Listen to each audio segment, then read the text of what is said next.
भगवान की एक छोटी सी लीला आपने कभी नहीं सुनी होगी। ये तो आपने जाना होगा कि ओखली से भगवान को बांध दिया गया।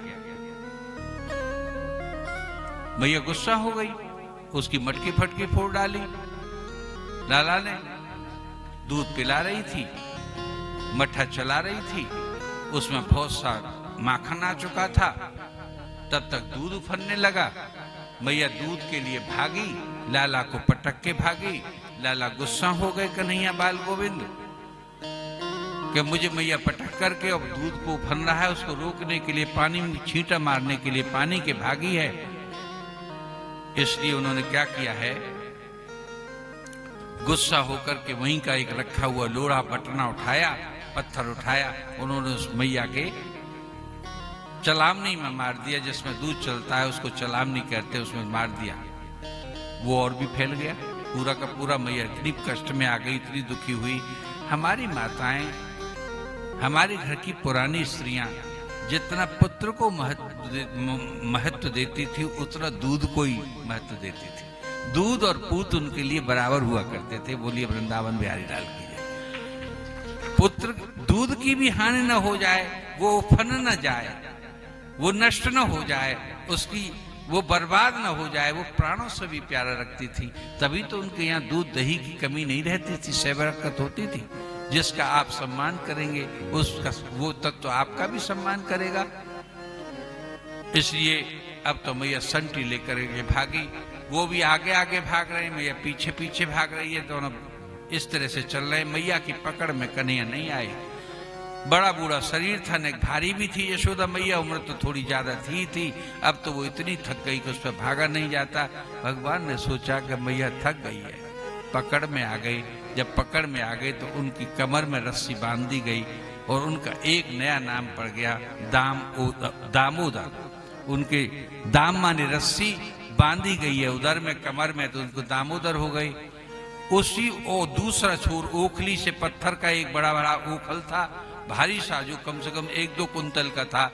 खड़े होकर के उसमें चावल कूटे जाते थे, धनकुटे से खड़े होकर के 2-3 स्त्रियां लग जाती थी और बारी बारी से उसे कूटा करती थी। अब तो ये सब नहीं रहा, तो आपको भी समझ में शायद ये क्रिया ना आवे कि किस तरह से धान पहले निकलते थे। अब तो बात ही कुछ और हो गई, मशीन का युग आ गया।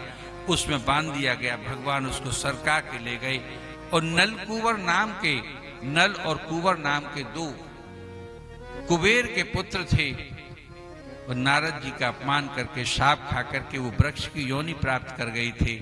अब उनके उद्धार का समय आ गया था, क्योंकि उनके लिए यही व्यवस्था दी गई थी ऋषि मुनियों के द्वारा। उनको अपने से अलग या एक तरह से किसी का बालक जब नहीं रहे या किसी दूसरी योनि में परिवर्तित हो जाए, वो भी ऐसा वृक्ष बन जाए, तो कुबेर बहुत दुखी रहते थे, अपने बेटों की याद करते थे। लेकिन आज उद्धार का समय, भगवान ने ऊखल, उन दोनों पेड़ों के बीच में जगह कम थी, पास से बीच में से निकल गए, ऊखल को अटकाया, अपना स्पर्श दिया और जैसे स्पर्श दिया ऊखल को जिसे खींचने लगे, भगवान ने ताकत लगाई है। तभी दोनों पुराने वृक्ष थे, बड़े मोटे मोटे थे, जड़ें गहरी भी थी, लेकिन भगवान तो अनंत शक्तिशाली हैं, उनका उद्धार कर दिया। और बोलिए वृंदावन बिहारी लाल। नल कुंवर दोनों सशरीर निकले उसमें से और अपनी पूर्व देह प्राप्त करके अपने पिता कुबेर से जा मिले। कुबेर फूलों की वर्षा भगवान के ऊपर करते हैं, आदरणीय भक्तों। लेकिन उस घटना को देख करके नंद बाबा, उपनंद, महानंद सब शंकित हो गए। और शंकित हो जाने के बाद में तुरंत उन्होंने ये सोचा कि अब बहुत विपत्ति आने लगी हैं। उसको भी उन्होंने कंस के द्वारा भेजा हुआ कोई उत्पाती समझा। उन सबने तो आदरणीय भक्त, उन्होंने ये नहीं बहती हैं, पानी की भी कोई कमी नहीं है, हमारे पशु अच्छी तरह से पानी पी लेंगे, हमारी भी कोई कमी नहीं है, हमारे पशु अच्छी तरह से पानी पी लेंगे, हमारी गौमाता इत्यादि भी पी लेंगी, और हमको वहां पर चारे की और खेत क्यार की भी कोई, हम कृषि पर जीवित हैं, हम क्यों न वहां चले। सबने स्वीकृति दी और वो वहां पर चले गए। बोलिए वृंदावन में। लेकिन कृष्ण जन्म पर जब उसने सुना कि भगवान राम का कृष्ण के रूप में अवतार हुआ है, तो वो पुनः आदरणीय भक्तों अवतरित होकर के आई। उनकी लीला के दर्शन करने के लिए। और यहाँ पर वो एक फल बेचने वाली भीलनी बन गई। एक श्लोक की लीला है ये। लीला प्राय कोई सुनाता भी नहीं है कथावाचक, और कथावाचक तो अब क्या कर रहे हैं व्यासपीठ पे बैठ करके वो ही जाने। तो उसने आवाज लगा दी कि फल ले लो फल, फल ले लो फल। उधर तैयारियां हो रही हैं जाने की, और उधर वो फल बेचने के लिए आई है। वो समझ गई कि अंतिम दर्शन कर लूं भगवान के, बाल गोविंद के, फिर कर न सकी। अब तो ये यहाँ से जाने ही वाले हैं, और मैं भी उखड़ करके यहाँ से यद्यप वृंदावन चली जाऊंगी इनके साथ में, लेकिन अपने फल तो खिला दूं। टोकरी में उसने अच्छे अच्छे फल लिए हैं, सुंदर सुंदर अनार लिए हैं, सेब लिए हैं, संतरा लिए हैं, अमरूद लिए हैं, कदली फल भगवान को अच्छे लगते हैं वो लिए हैं। उसमें भर ली है अपनी टोकरी में। एक बड़ी सी टोकरी ले ली।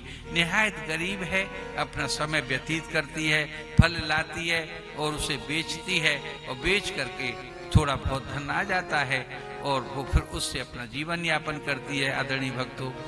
अब वो वहां से निकली नंद बाबा के द्वार पर हो करके कि फल ले लो फल, और फल ले लो फल, और फल ले लो फल। जैसे उसने आवाज लगाई, भगवान ने आवाज पहचानी, बाल गोविंद ने, मेरे ने। और क्रीणी वो फलानी थी। संस्कृत क्या कहती है, भागवत जी क्या कहती हैं, इस लीला को सुनिएगा, बड़ी आनंददायी भी है और कल्याणकारी भी है। कि क्रीणी ही वो फलानी थी, और श्रुत्वा सत्वरम अच्युत। किसी कर्म से जो च्युत नहीं होते, अर्थात कोई काम रह न जाए, किसी भक्त का कल्याण उनके हाथों से रह न जाए, सभी का कल्याण हो, वो उनको अच्युत कहते हैं।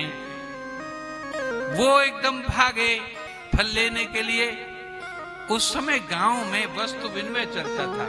उस समय गांव में वस्तु विनिमय चलता था। आवाज थोड़ी कम कर दें। उस समय नाज से फल लिए जाते थे। अब भी लिए जाते होंगे गांव में नाज से फल, अब पता नहीं। गांव फल लिए जाते थे, नाज ले आए, सब्जी ले ली, फल ले लिया। भगवान जानते थे इस क्रिया को, तो अपने यहाँ नाज की उनके यहाँ कोई कमी थी, अपने छोटे छोटे नन्हे हाथों में दोनों में उन्होंने नंद बाबा के घर जो नाज पड़ा हुआ था उसने अनाज ले लिया, और वो दौड़े चले आ रहे हैं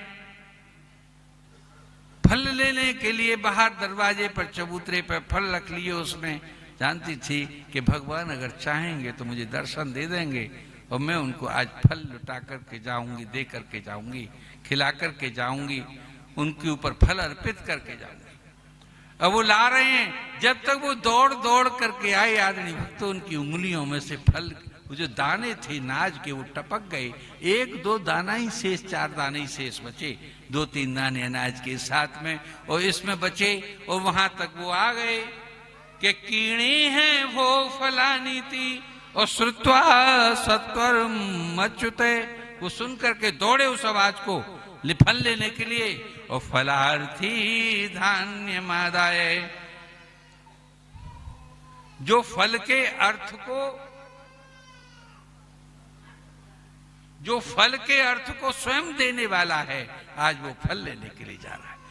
सबको अपनी पूजाओं का फल देता है। हम पूजा करते हैं, हमें वो फल देता है। आज वो स्वयं एक भीलनी से, अपनी भक्ति से फल लेने जा रहा है। देखिए उल्टी गंगा बह रही है कि फलार्थी, फल की कामना से भगवान जा रहे हैं कि धान्य मादाय, वो धान्य लेकर के, जो इत्यादि गेहूं इत्यादि जो हाथ में थे। और ययौ सर्व फल प्रदय, संसार को फल देने वाला आज अपने भक्त से फल लेने जा रहा है। देखिए क्या है, फल प्रदय है ना भगवान, फल देने वाले हैं। और फल बिक्री ने जान लिया कि मेरे गोविंदा के गदगद हो गई, धन्य हो गई, हृदय द्रवीभूत हो गया उस भीलनी का। कल फल विक्रणी तस्य, तब तक वो फल बेचने वाली के पास आते तो च्युत धान्य करद्वयम, दोनों हाथों से वो गिर गए थे दाने धान्य। च्युत माने गिर गए थे धान्य। उसके हाथ में जाकर के जैसे वो धान्य के कण दिए तो 2-2 धान्य आए उसके हाथ में भीलनी के, कि हे प्रभु नहीं मानोगे, कुछ दिए बिना उसने वो 2-2 ही दाने माथे से लगाए और उनको पकड़ करके वहीं अपनी टोकरी के पास बैठा लिया। वो 2-4 दाने उसने अपनी टोकरी के, मैंने लेने नहीं आई थी, मैं आपसे विनिमय करने नहीं आई प्रभु, मैं तो केवल देने आई हूं, केवल देने आई हूं। भक्त केवल देता है, भक्त केवल देता है, लेता नहीं है। देते तो आप है। उसमें डाल दिए और बिठाल करके उनके ऊपर गोद में दाएं बाएं चारों तरफ उन्होंने वो फल अर्पित किए। भगवान को, बाल गोविंद को फल दिए, बालक की गोद के चारों तरफ फल भर दिए उसने, और वो अपनी टोकरी को खाली करके और केवल वो 2-4 दाने लेकर के और भगवान को बस वहीं की वहीं छोड़ करके चल दिए। और अपनी टोकरी को खाली को सिर पर रख लिया। तो अंतिम पंक्ति एक ही श्लोक में, अंतिम पंक्ति क्या कहती है कि फलई पूर्यद रत्नई। थोड़ी 10 कदम ही चली होगी, देखती जाती है कि भगवान फलों में बैठे हैं, मैंने फल चढ़ाए हैं, फलों में बैठे हैं, देखती जाती है। और 10 कदम चली, टोकरी इतनी भारी लगी, इतनी भारी लगी कि वो रत्नों से भर गई। वो 2 दाने इतने बदल गए रत्नों में कि जगमग करने लगी उसकी। जब उसने उतार करके देखा कि फल आई पूर्यद रत्नई फल भांडम पूर चय, पूरा फल का पात्र उसका रत्नों से भर गया। बोलिए वृंदावन बिहारी लाल की जय, जय जय श्री राधे, जय जय श्री राधे। आदि भक्तों, इसके बाद वृंदावन में आए। सबसे पहले बत्सासुर का वध किया भगवान ने। बत्सासुर का वध किया